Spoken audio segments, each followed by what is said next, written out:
Fire Emblem is one of my favorite franchises in gaming. It's such a bizarre and unique series that I can't help but love. While I haven't played too many of the games yet, I hold a lot of value in the ones that I have played. And when Fire Emblem Three Houses released back in July of 2019, I played it and loved it.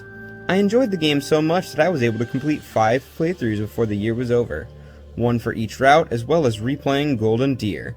I claimed it to be my favorite Switch game as well as my Game of the Year for 2019. But as time went on, my rose-tinted glasses began to fade. I would often look back on my experience and criticize the game for things that I previously liked. The criticism got so bad that I began to think that the game had more cons than pros. But I felt it would not be fair to critique a game based on memory alone, so I decided to give the game another playthrough to determine how I truly feel. And with one more playthrough under my belt, I can now confidently say that this game sucks. Yeah, it's really bad. Let's start with the obvious. Graphics. If you couldn't already tell, this game looks awful. The game often has an extremely low resolution, models fade in and out constantly, the UI is needlessly cluttered, and the backgrounds, oh man, the backgrounds. They are stretched PNGs, and they look atrocious. I challenge anyone to name a GameCube game that looks worse than this. For a game that came out in 2019, this is unacceptable. And nobody should be defending this by saying that the Switch is an underpowered console, because that has nothing to do with the way the game looks. First off, games can look good on the Switch. Secondly, the 3DS Fire Emblem games look just fine, and they were on less powerful hardware. There was just no care put into the way things looked in Three Houses. And unfortunately, the game is not just unpleasant on the eyes, it's also unpleasant on the ears. Don't get me wrong, I love the music in this game. The OST is beautifully composed with a lot of great songs. And Shambhala, but that song is hilarious and I love it. My big issue with this game's soundtrack is its variety. There are over 100 compositions in this game, and throughout your playthrough, you will mainly hear 4 of them.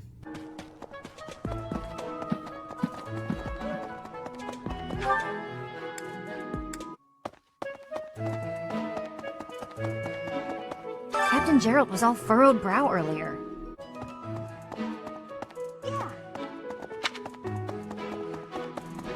Focus. Leave it to me. Put me in there. Stay focused. I will prevail. Let us away. Did that suffice? But a game's presentation being bad is not that big a deal, right? There are other more important aspects to a game, like its gameplay. When it comes to gameplay, I tend to enjoy it in most Fire Emblem games. I love having to use each mechanic to my advantage in order to strategically pull off a victory, using a wide variety of units that all have different strengths and weaknesses, and permadeath being a punishment for playing poorly or not considering all outcomes. So you can imagine just how much fun I had playing Three Houses, a game that has absolutely none of that. This game is one of the most brain-dead things I've ever played. Strategy is never required. In fact, most of the time it's not even an option. Most of the units in this game make tissue paper look as durable as Senator Armstrong. They can't take 3 hits before kicking the bucket. You never want to put your units in a position where more than one enemy can reach them, and this leads to turtling, the act of sitting and waiting for the enemies to come to you. Group all your units together in a safe area, use Byleth as a lure to attract enemies, kill all enemies that approach, make everyone walk forward, rinse and repeat. This is the most optimal way to beat every stage in the game. It is extremely slow, tedious, and boring. As long as you turtle, you never have to worry about losing a unit. But even if you do manage to get someone killed,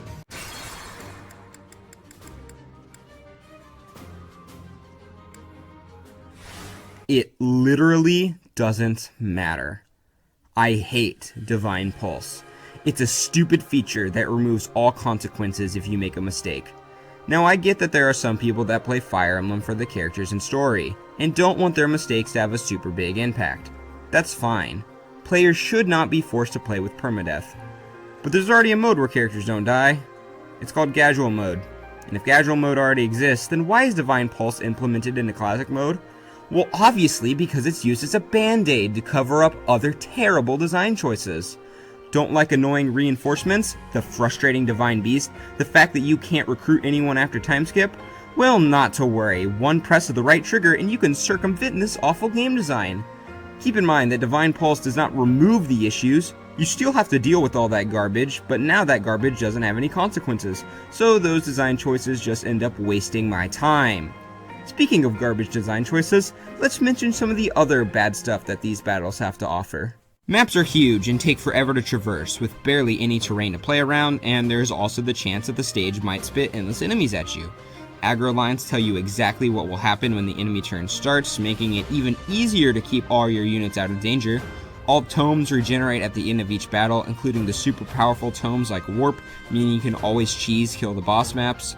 Combat arts, gambits, and crests are mindless and underdeveloped mechanics, and the strategic roof is lowered even further by the lack of the weapon triangle. All of these things add up and make the battles an uninteresting, brain-dead slog. And you know what really sucks? There's more to the gameplay than just the battles, and it only gets worse from here. Three Houses runs on a calendar system. At the end of each month, you and your class go into battle in order to progress the story. But before that, you are given 3 to 4 free days where you can do one of 4 activities. Explore the monastery, lecture your students, do optional battles, or rest. Here's the problem. 2 of those 4 activities are inferior and not worth doing at all. Resting increases your students' motivation, which can be done while exploring the monastery, and lecturing your students raises their skill levels, which can be done while doing optional battles. What makes it even worse is that the 2 optimal choices are extremely boring and time-consuming. I've already expressed my distaste for the battle, so let's focus on the monastery. When you first start the game, exploring the monastery is honestly not that bad. It feels like there are a lot of things to do, but you don't have enough activity points to experience it all.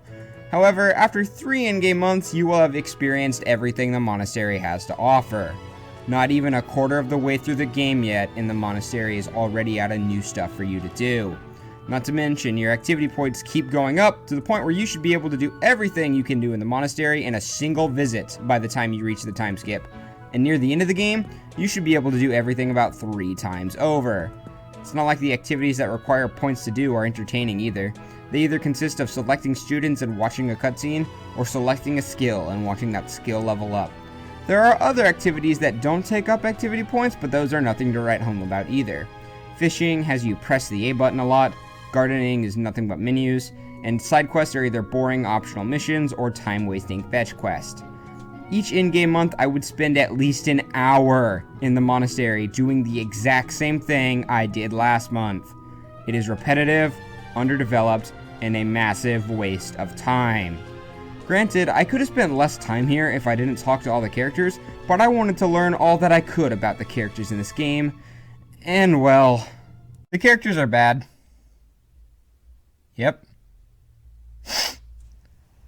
What do you mean I need to elaborate? Trying to explain why I think the characters are bad is hard, because my problem with them is so basic. Each character has 1 to 2 personality traits, and that's it. That's all they have. Some get a backstory to explain why, but that doesn't change the fact that there's still one note. Every single time a character's on screen, they showcase one of those traits with no variation. Ferdinand only talks about being noble. Felix only talks about training. Hilda only talks about being lazy. Leonie only talks about how cool Geralt is. Sylvain is always horny, and Bernadetta causes the windows in my house to shatter. Please don't kill me! I'm sorry! Put me down! Put me down! Not every character in this game is unbearably awful, but I would not call any of them good. Heck, even the characters I like in this game suffer from that same issue. Mercedes is just a nice girl, and Hubert's just a mean guy. Unless he's with Edelgard, then he's a simp. The only characters in this game that have more going on are the main characters, and that's because they change along with the plot. Speaking of the plot, I really wish I could say that this is the worst plot in Fire Emblem, but I can't because this game exists. This plot is still worse than Fate's, though. The first half of this game's story is all just set up for the time skip, and because of this, there's really nothing to write home about. At the halfway point, the game splits up into 4 different routes, depending on which house you picked. Each route tackles a different mystery that the game presented you with in the first half. I'm going to be going over each route individually, starting with the one that has the least offensive plot and making my way down, beginning with... Oh, I disagree. I'd let you grasp me any day. Verdient Wind has you joining the Golden Deer House, and it involves Claude trying to unite Fodlan with the rest of the world and figure out the secrets of Fodlan's past. This route is honestly not that bad. I can't think of any standout moments that are poorly written or conflict with other parts of the story. One could argue that Nemesis coming back to life for the final boss was kinda stupid, and you'd be right. But Nemesis is cool, he has a banger theme, and the fight makes sense thematically, so I don't care. If I actually have to criticize something, it would be Claude as a character. Well, not really an issue in this route, because the only thing Claude adds to his name is his goals, and those goals are not shown in the other routes. You could remove him from the other routes and their stories would not change, which is kinda sad considering he's supposed to be one of the big three main characters. You could technically axe him from this route too, but then you would not have the part about him teaming up with Elmira, so the plot would just be less engaging. Overall, this route story is pretty solid. Far from great, but it's definitely not bad. It's alright. Is this some kind of twisted joke? Azure Moon has you join up with the Blue Lions, and it delves into Dimitri's past and why he goes insane after the time skip. Dimitri learns that Edelgard is the person responsible for the Dusker tragedy that killed his family, and he swears to avenge the dead by killing her. Over time, he learns to live for himself and not for the dead, so he stops the needless revenge killing and tries to make peace with Edelgard, then kills her anyway. At first glance, this plot doesn't sound that bad, but once you think about it, one thing doesn't add up. Edelgard is not responsible for any part of the Dusker tragedy. That was orchestrated by those who slither in the dark, a group that is never mentioned by name in this route. Edelgard even openly expresses her disapproval of the Dusker tragedy in a conversation that Dimitri overheard. Not to mention she was a child when the tragedy occurred. Why he thought Edelgard was involved with the Dusker tragedy at all, I have no idea. The entire plot of this route was put into motion by a misinterpretation, which is extremely underwhelming and disappointing. And unfortunately, that's not the only disappointing part about this story. Rhea just disappears after the time skip, never to be seen again. And Dimitri overcomes his 10-year-long trauma after a 5-minute therapy session with Byleth. Seriously, he's about to leave on his own to go kill Edelgard. Byleth tells him not to, and then he's fine. Never to be haunted by his demons again. This story could have been really good. There are a lot of things working in the favor of this plot, but in the end, a few terrible mistakes ruin it. To flee is futile, wicked girl.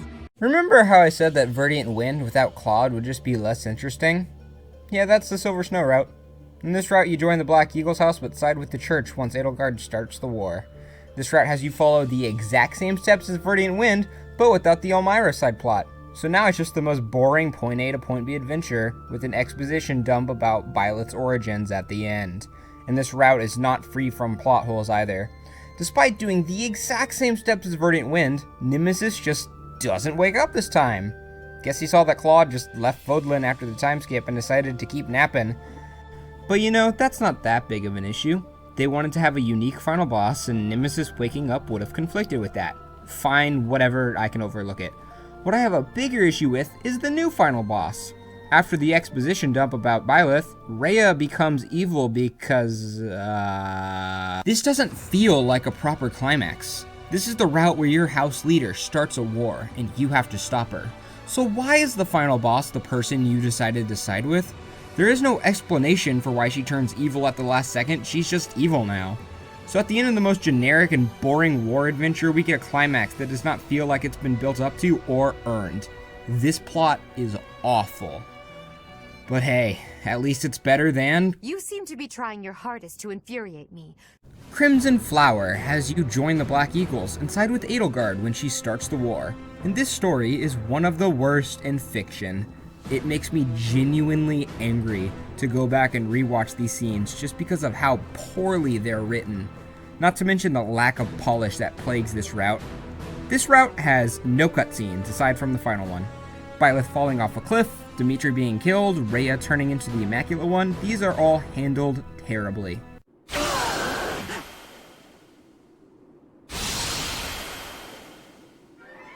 You will not be forgiven! Professor, look out! castle is crumbling! We must escape! Professor, take cover!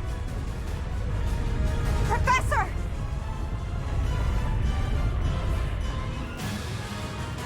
Off to a great start, and we haven't even gotten to the writing yet, which contradicts almost every single aspect of the story before the time skip and in the other routes.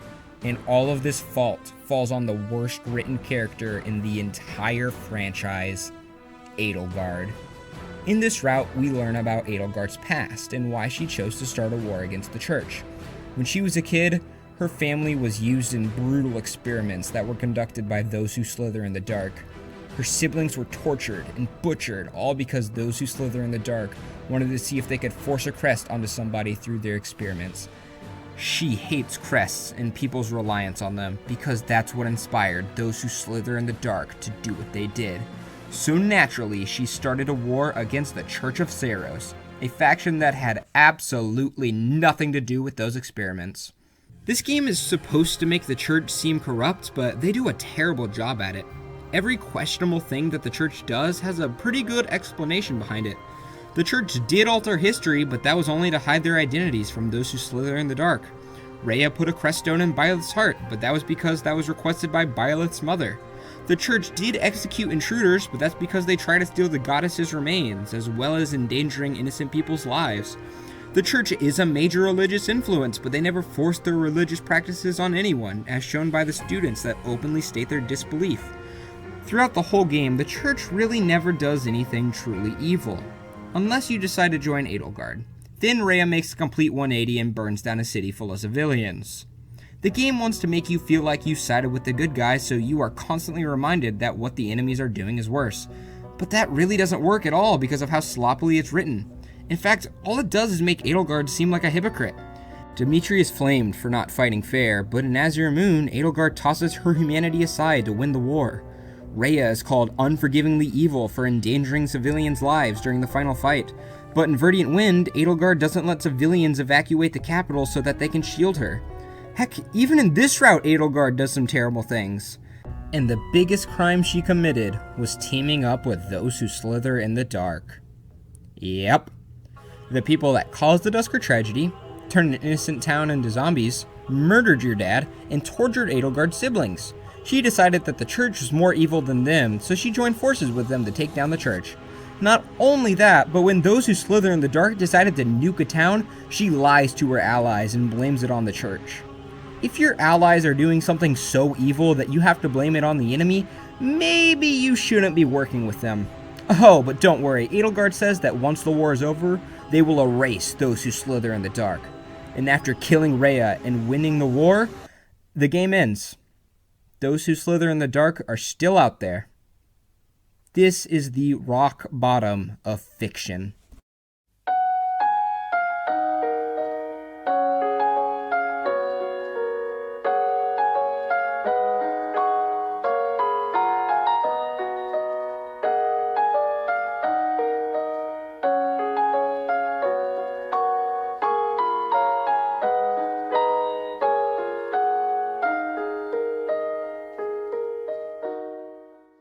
In case it was not obvious, I loathe this game.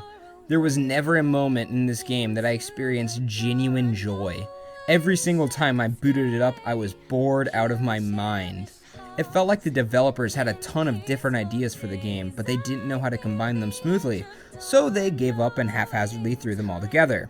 A generic war story filled with messy writing and flat characters, along with shallow and tedious gameplay presented with awful graphics and repetitive music. I can't for the life of me figure out why I loved this game so much back in 2019, nor can I understand why so many people hold it in such high regard today. I tried to do some research to see what other people like about the game, but all I got was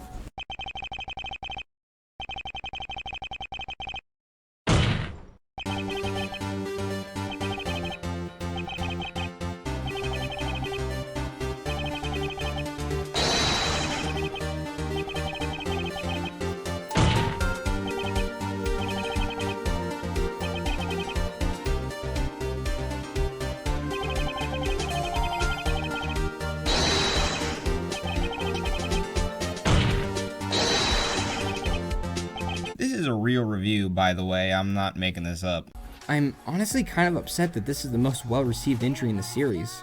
Don't get me wrong, if you like this game, there's nothing wrong with that. Everyone's opinion is valid, especially when it comes to art. But the thing is, I like Fire Emblem for its fun and strategic gameplay.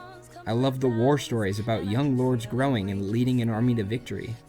I love watching unique and diverse members of that army interact and become friends with each other as the journey continues. I love how any mistake I make can lead to a character dying, cutting both their story and support short. I love how the games are presented with good music and visuals. And I hate that none of those things are likely to return in the future, because they are not present in 3 houses. Who knows though? Maybe Fire Emblem Engage will prove me wrong and fix all of these issues. Or maybe it'll be just as big a disappointment as this game. With only one trailer, there's really no way of knowing, so for now, I can only hope for the best. Why did they use Impact for the subtitle fonts? It looks so bad. Reach for my hand.